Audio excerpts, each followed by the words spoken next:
Hey there, highlighters. Erin King here, and today we are beyond stoked to welcome Miss Shelley Paxton to Highlights. Shelley, how's it going? Hello, sister. Now it's amazing. You and I get to jam. Oh, Thanks for having me. absolutely. Oh my gosh. Well, I just love, it's funny. We always talk about book titles and a great book title and how important it is. I love your subtitle. Your subtitle is so good. So Shelley wrote a book called Soulbbatical, but listen to her subtitle, you guys. A Corporate Rebel's Guide to Finding Your Best Life. Tell us more about being a corporate rebel. Woo!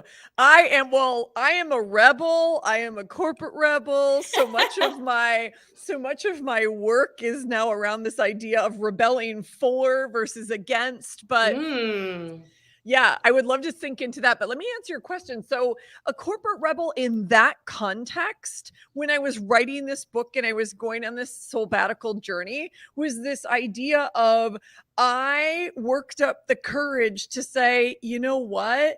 I've done this for 26 years. I've been wildly successful by society's definition of success. I've ticked all the boxes of like sexy brands and big titles and nice paychecks and all the things. And I feel empty inside. And so the corporate rebel piece for me was rebelling for my own truth and my own authenticity to go on this journey that's led me to right here, 5.5 years later. It's interesting because I think we spend a lot of time talking about what it takes to achieve success in terms of the definition that we all have that you just outlined, you just described it. We don't spend as much time talking about success 2.0, which is once we've achieved all the boxes, that really terrifying letdown feeling that it's not what we thought it was going to be. And if you think about all the things that we invest to get there, all the sacrifices we make, all the late nights, all the hard work, we're doing it with the promise, pardon me. I'm sorry, I have COVID. Okay. My editor will cut this out. I'm sorry. Hold on 1 second. Sorry. That's okay. We're on day 10 of COVID. Hold on a second. Oh, God. Editor, please cut out. Jen, please cut this out. Jen will cut this part out. It's okay. But when we think about all the sacrifices that we make to get to this level of success with an idea of what it will feel like when we get there, and then we fall short, it feels like a double loss because we lost the time on the way. Then we don't even feel that stoked when we get there. I mean, this happened to me, Shelley. I'll be totally honest. During the pandemic, last year, I had this incredible checklist of publish my big girl, top 5 book and, all these things. And I checked every single thing off my list. And at the end of the year, it did not feel like I thought it was going to feel. And it was so jarring. It just knocks us off of our path and makes us just question everything, redefine everything. And so tell us more about this journey that you've been on. I mean, your book breaks out into fulfillment, authenticity, courage, purpose, all these phenomenal concepts. But if someone listening is experiencing that, maybe they were one of those pandemic hustlers that was super productive, did all the things, and now here we are and they just don't feel like they have that sense of fulfillment. Let's break that down a little bit. I mean, why is that? And what can we do about that? Well, here's what I want to pick up because you've said this a couple of times, and I really, really, really want to make sure it lands with everybody listening to us right now. This idea that success is a feeling, it's not a checklist. When we approach success as a checklist that's been handed to us by our parents or society or our company or whatever it is, we so often are disconnected from that feeling, and we get into hustle mode and we get into wearing busyness as a badge of honor, and we get disconnected from what is happening inside. So I am on this mission and super passionate, like success 2.0, as you called it. I call it living success full, not success empty. So this actually leads into the book I've just started writing. So I'm on very, very early stages of writing book number 2 because I'm so passionate about this topic. The idea that success is a feeling. Success, like we live success empty when we're doing it on someone else's terms. So how do we get really clear to the question you asked, that Many of us are feeling this way. And these last 2 years have been so jarring. These last 2 years have shooken us. They've awakened us. So many of us now have clarity, like what matters most in my life and in my work. And I want to put it into action. And so what I'm talking about now for me and for all of us is, okay, well, what does that look like for you? What does success look like on your terms from the inside out? It doesn't mean we have to shun, money and, material goods. I am not a monk sitting on a mountain in white robes, and I never will be, right? Like that ain't happening. That ain't happening. But I do think it's really clear, because my definition versus your definition, Erin, or anybody else who's watching us, they're going to be different. Is there going to be some overlap? Absolutely. But there's also going to be like, what really lights me up and what makes me feel full at the end of the day in my life and in my work is going to look different for me versus you. And I think that's where it starts. And that means we've got to listen deeply to what's going on in here, which is how my whole Soulbbatical journey started, right? Learning to sit still and get quiet. Well, it's interesting. I think we all were sort of on this imposed Soulbbatical journey. 100%. Right? But tell us about yours, because yours happened pre-pandemic. So tell us your story. Yeah, it's so funny. I always say, like, I got woke and I literally mean ripped out of my sleep, not like some spiritual guru. I got ripped out of my sleep as my soul and the universe conspired to go, okay, we've tried to break her down with illness. We've tried to send her all these signals. We've whispered and then we shouted, and now we're going to grab her by the lapels and shake her silly until she listens. And so for me, it was this nightmare that ripped me out of my sleep. It's actually where the book begins. The book begins with the story of my nightmare. I was 45 years old. And I tell this story. It's like being a little kid, woken up 5 nights a week, crying, sweating, 2 a.m., completely just lost, terrified, confused, because I was being forced to Shelley. Yes. I'm so sorry. I just lost you for a second, and now I'm back. So we'll have to edit a lot. I'm sorry. Can you start off with my story? My book begins with the story. Yeah. Start right there, because that's where I lost you. Sorry. I'm so sorry. Thank you so much. That's okay. Go ahead. So my book begins with this story of me getting woken up, literally ripped out of my sleep night after night, as I'm 45 years old, a senior executive, chief marketing officer at Harley Davidson. And it was my universe, the universe and my soul conspiring to wake me up to the fact that I wasn't living my truth. I wasn't living my truth at all. And so I was doing everything I could to fight listening to this, to try to numb it out at night, to resist all of it. And finally, I settled into listening. And that's when I started to get quiet, and I discovered meditation. And I really sunk into this idea of like, okay, well, if I listen, what's it trying to tell me? And it was my soul screaming to me, saying, I'm longing to be loved and fed and nourished and nurtured, because we were so disconnected. I was living my dad's dream.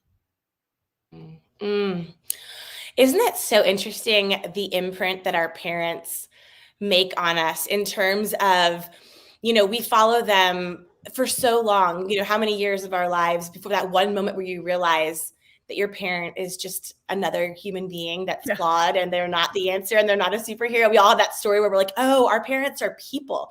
And I wonder, for those of us listening who have just had a really hard time breaking away from that expectation. I mean, how did you cross over? Like, once you realized this was your dad's dream, how did you do the work to leave that behind? I mean, it's so emotional and it's so complicated and layered, and it's so much easier said than done. And everyone has different ways they do it. But tell us about how you actually were able to set yourself free from that.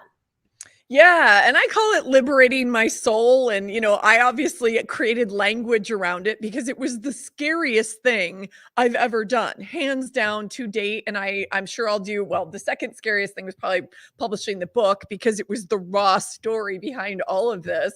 But at the time, once I started to listen and understand what that nightmare was telling me, and I was then starting a dialogue with understanding my soul, it wasn't an overnight thing, and I think this is a really important point for everyone listening. It was not overnight. I didn't realize this and go, "Oh, boom, I'm out," because all I ever knew in my adult life and in my career was a success that looked like you work for big brands and you get promoted and you do all the things that we've already talked about.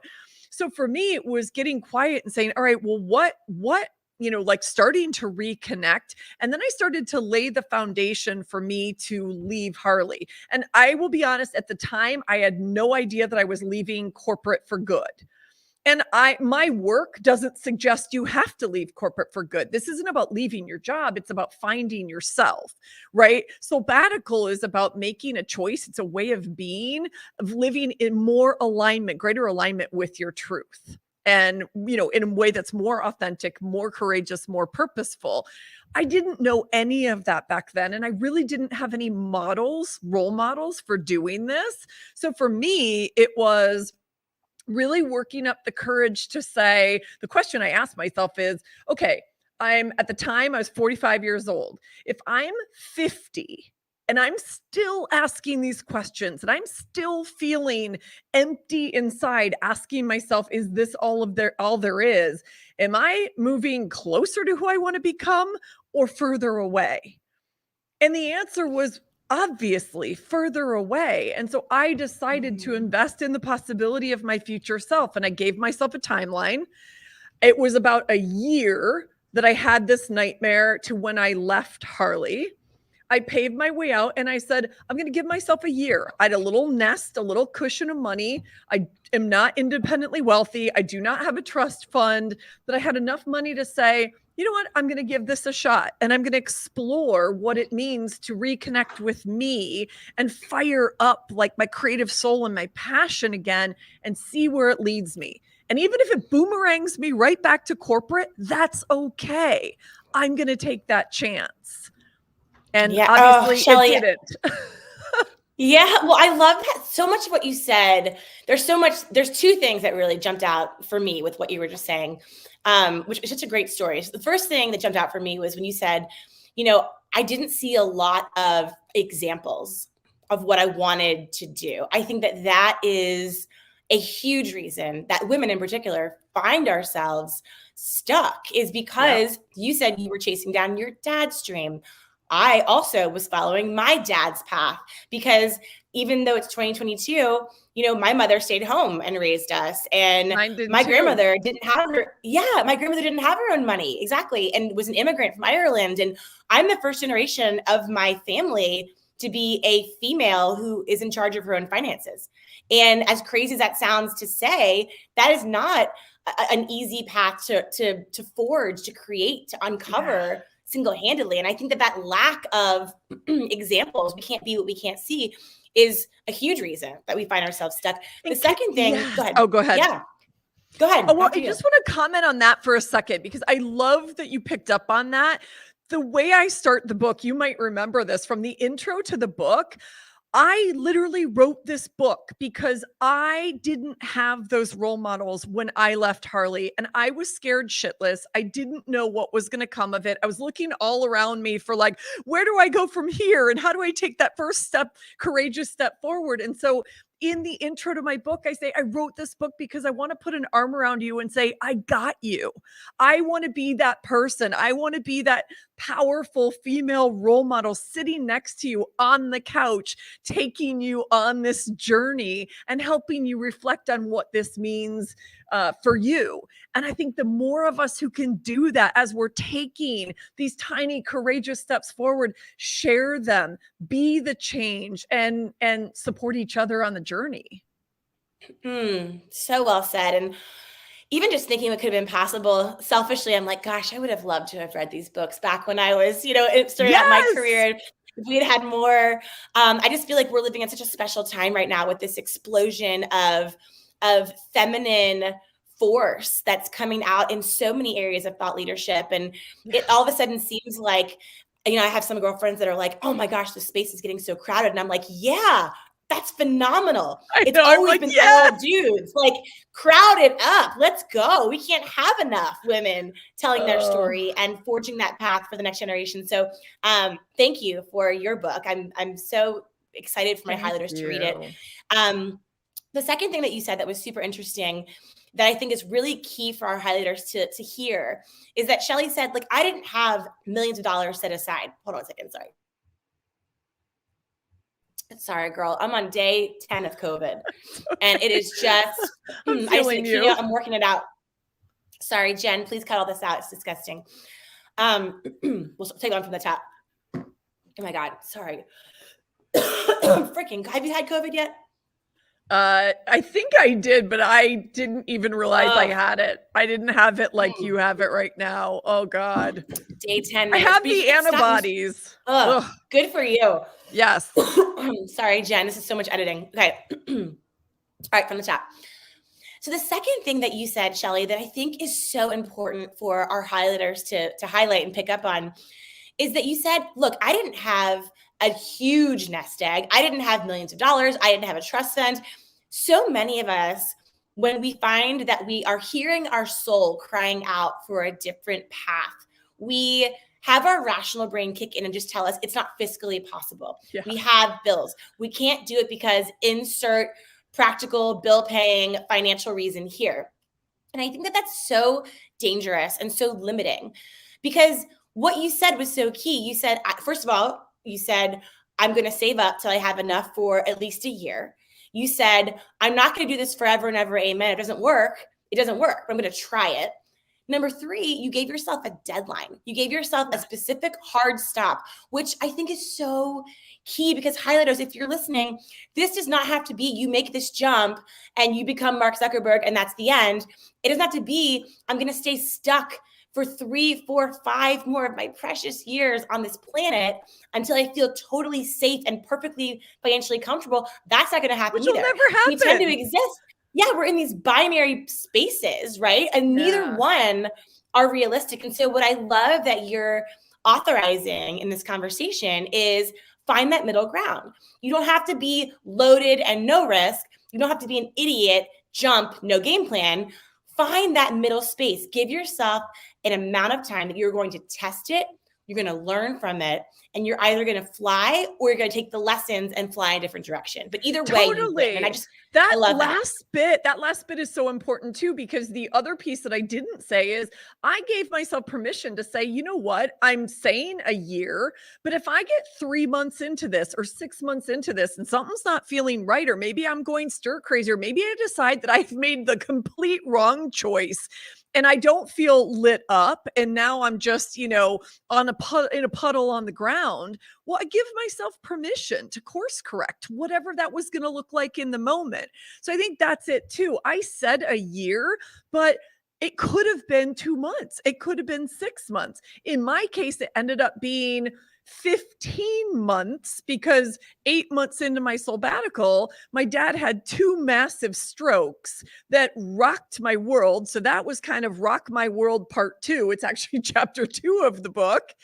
And so for me, that was I'm never going back. There's only going forward. So what is this going to look like to do life and success on my terms? Because I see now what can happen. My dad was a young 71, totally fit, didn't take a single, medication for anything, still ran 20 miles, all the things. And he gets struck by a brain bleed that took him down. I mean, he's still quite quite impaired from these two Mm. strokes. And that rocked my world. And I thought, you know what? This is a sign and I'm going to pay attention. But we never know. So mine ended up being longer, but for reasons I could never have seen coming that changed my life and my dad's life forever. And I was very clear. I'm like, that's a sign from the universe because I'm definitely not going to live that dream, right? Where you postpone everything to retirement. I am going to live my life now on my terms. And honestly, if the pandemic hasn't taught us the if now, if not now, then when lesson, I don't know what will. Oh, well, Shelley, I'm so sorry about your dad, but I will say, like, in those moments of trauma and grief, I mean, those are the biggest seasons of growth for us. And I think we all have those stories from the Yeah. pandemic. And I know, first of all, the corporate story of playing the corporate game and I'll do this when, I'll be happy when, I'll have all the fun when. I mean, I had a client that worked for a healthcare company. Actually, my first book I dedicated to him because he was really inspiring in the topic of my first book, Digital Persuasion. But anyway, the story is that he always was the guy that was saving up for when he retired. I mean, he literally Yeah. worked like a dog in the corporate. Well, he's the year before he's going to retire. His son's going off to college. He had everything all lined up where he was going to move with his high school sweetheart. He's been married to for, 30 years, whatever. Well, he ends up within 9 months from diagnosis to death, cancer, Yeah. and never Uh-huh. got to live. And it haunted me like I have never been haunted by a corporate story in my life. And then in the pandemic, to your point, I mean, my dad was diagnosed with Parkinson's and my mom had melanoma and my puppy was killed in front of me, my 8-month-old puppy that like saved my life in the pandemic. And it was just my husband lost like millions of dollars in the stock market because he'd made a bad choice on what was going to happen. We're just getting nailed, right?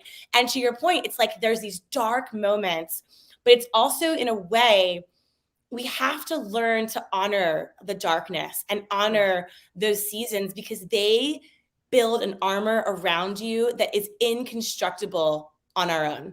We are not able to construct the strength and the courage and the resilience with our own hands. I mean, I think the God and the universe, whatever you believe in, they give us these things to allow us to be able to springboard forward into greater levels of success, into richer, deeper human experiences, and most importantly, to be able to recognize them when they're happening.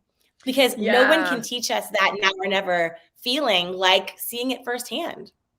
Yes, and I would add to that, I love everything you said, and in addition to building this strength muscle, for me, it was yet another reminder that we are never in control of this thing called life, Mhm. and we try to convince ourselves day after day. I mean, I'll raise my hand. I'm the first person to raise my hand and say, I was convincing myself that, I was at the wheel and I was in charge of all this, but of course we aren't. We aren't. And so these things, if we really truly listen, they're reminding us that life is a very vulnerable journey and to surrender to that journey. And I've had to learn this one over and over and over again, and I'm sure there are more times coming.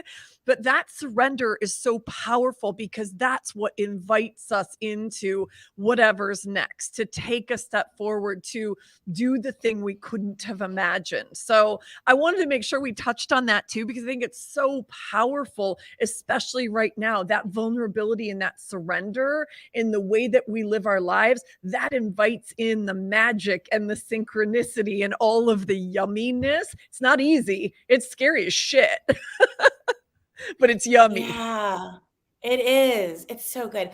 So tell us about for you, for Shelley, when you find yourself, and obviously those of us that write and speak about this, we're preaching to ourselves as much as everybody else. And I will say that there have been some times where, for me, even though I do the work to listen to my intuition, my book, You're Kind of a Big Deal. It's all about unlocking your big deal energy. It's very similar in terms of Yep. how to sort of like listening can be lethal and how to ignore the world in a way that doesn't make you a psychopath, but makes you in tuned and Yeah. able to hear your own voice over the rest of the world. So I know all this, I preach this, but I even have those moments where sometimes the voices around me are so loud, whether it's mentors, investors, board members, even, I hate to say it, I mean, the amount of weight that I still give my parents' opinion, despite all the work that I do, is kind of scary. So for someone that's listening, what are some of the ways that when you find yourself sliding backwards, are there certain habits or certain mantras, or how do you anchor back down and right the ship when you find yourself going off course? Yeah, I love this. And like you, I am learning this one and practicing this one every damn day. Like every day. It's like I got to write another book because I still need to learn the lesson. So I feel you. I feel you on that. And at the same time, this is a really timely question for me because I spent much of 2021, at least 6 months of 2021, feeling really rudderless. And then, I mean, to mix metaphors, I was like rudderless, and then I felt like I was stuck in quicksand and I couldn't move and I didn't understand why. And I realized it was because, I mean, this is to your exact point, I was listening to all of these very loud voices around me, not my parents in this particular case, but voices of coaches, voices of other people in the business. Like, this is what you should do as a successful author. And I talk in my book about the shackles of should. Man, I was so stuck in the shackles of should. I was like, oh, well, if you're an author, you should have an online course. If you're an author, your business should look like this. Oh, wait, Shelley, you said you're a coach, so you should keep your coaching practice alive. I was doing all of the shoulding, and I was miserable. And I was like, wait a second. I am doing this because I'm so lit up by my mission to liberate a billion souls. So why is it making me feel so heavy and so stuck and joyless?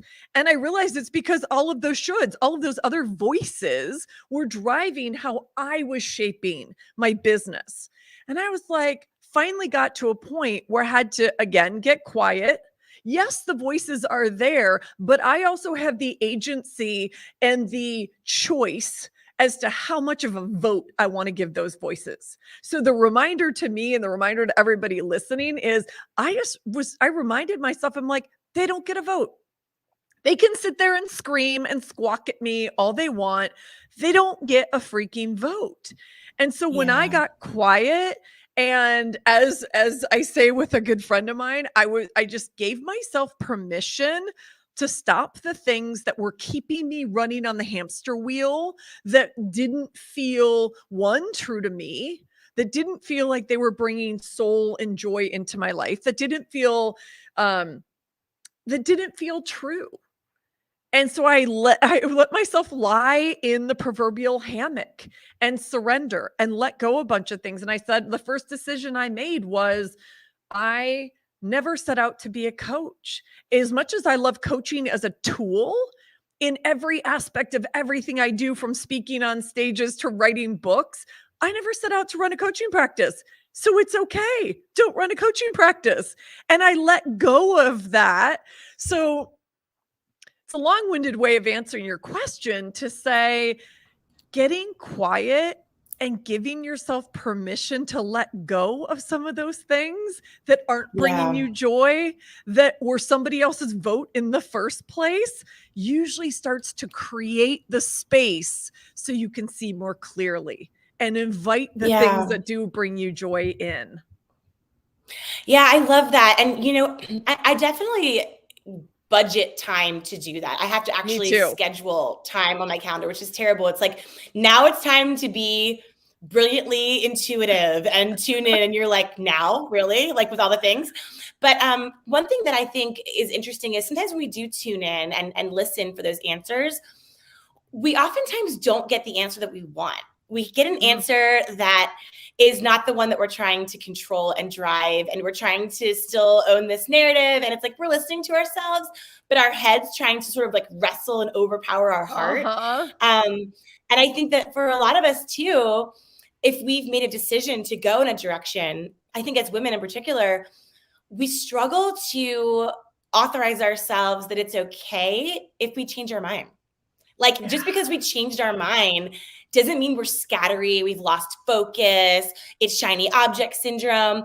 Like, there is a point where it is fail fast. There is a point where it is all signs say no. There is a point when the red flags are literally blinding you in your face. Like, we have to get better, I think, at trusting if our intuition says it's time to change course, even if it originally said something else. You know what I mean? So it's always that interesting piece of, 100%. where it's like we have to be okay with what served then maybe doesn't Yeah. serve anymore, and let's not make a big deal about it. Let's And let's just be okay accept with that it. and move And on. I Yeah, love yeah, the more of us, I mean, this goes back to what we were talking about earlier, like the more of us who are doing this, we're normalizing it, right? Somebody said to me yesterday or the other day, had a reflection for me, and they said, one of the many things we love about you is that you're constantly transforming. You're allowing yourself to change. You are allowing yourself to be passionately in what you're in until you realize it's no longer serving you.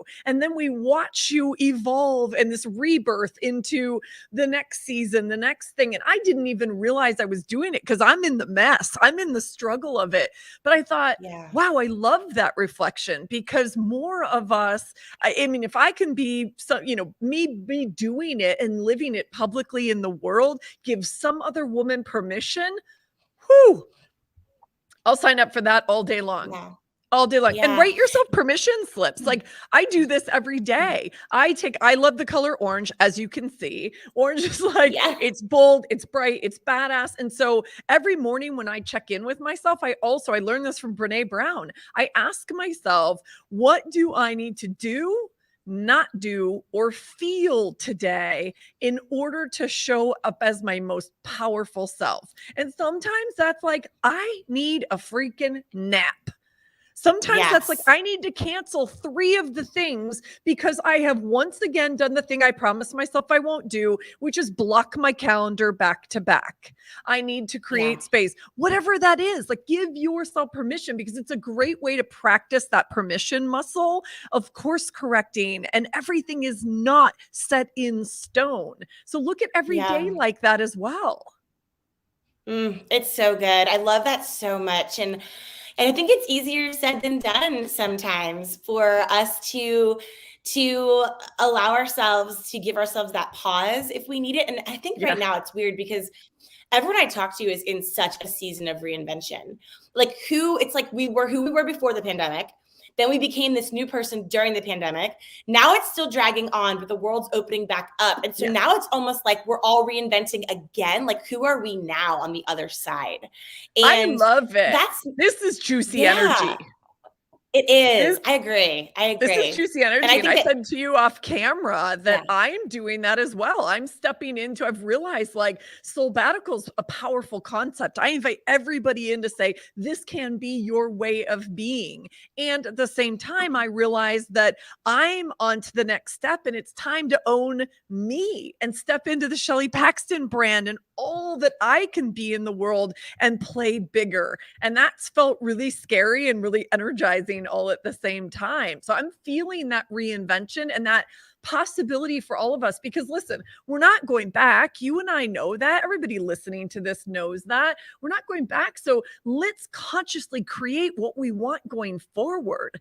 And let's choose yeah. to rewrite the script of success on our terms and bring back that humanity and that soul and that well being and say goodbye to burnout and say goodbye to the mental health crisis and say goodbye to, the patriarchy's definition of success, all of it. What an amazing opportunity. Well said, Shelley. Well, as you can tell, I mean, everything that you're saying is just fire, and my highlighters are going to love Soulbbatical and your new book whenever it comes out. So, where can they find more Shelley Paxton? Because I know after listening to this interview, they're going to be like, "I need more of this woman. How do I connect with her? Oh, I Where's the best love place to it. connect with you?" I love it. Soulbbatical.com with Soulbbatical is 2 B's and 1 T. So my current website, I will become Shelley Paxton at some point in the springtime. So stay tuned at Soulbbatical on Instagram and go read the book. The book is part memoir, part manifesto, part interactive guide. So probably perfect for a lot of people right now coming out of this pandemic. And you can find it anywhere you buy your favorite books. So I also have a podcast called Rebel Souls. It's on a tiny bit of a hiatus right now. But if you love this fire about living life on your own terms, come join us and have a conversation. Well, we will, and I'll link to everything in our show notes. Thank Everyone's going you. to just love on you, Shelley. I can't wait to listen to your podcast. And thank you for spending your sweet time with us today and for sharing all of your fire. I love Soulbbatical, fulfillment, authenticity, courage, purpose, living a Soulbbatical life for real. You are doing it. I'm trying to do it. And I hope that everyone listening is encouraged to do the same. So thank you for spending time with us today. And we'll hopefully get to see you again soon. Absolutely. Thank you.